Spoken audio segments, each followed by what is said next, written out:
এই যে সেই আম 2 কিলোমিটার দৌড়ে গেছিলাম খালি আম ভর্তা বানাবো দেখে খামো দেখে।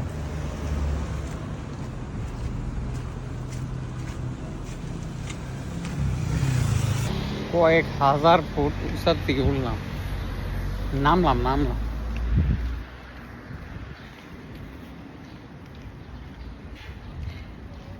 আশেপাশের বাড়িগুলা।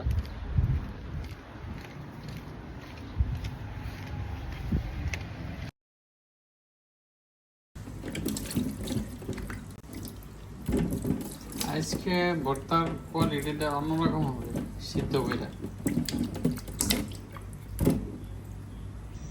উঠাই দিলাম চুলার উপরে, হবে কিছুক্ষণ পরে যখন দেখবো নরম নরম হয়ে গেছে তখন আর কি উঠে হেলাই দেবো। গরম আছে কিনে গরম দেখি।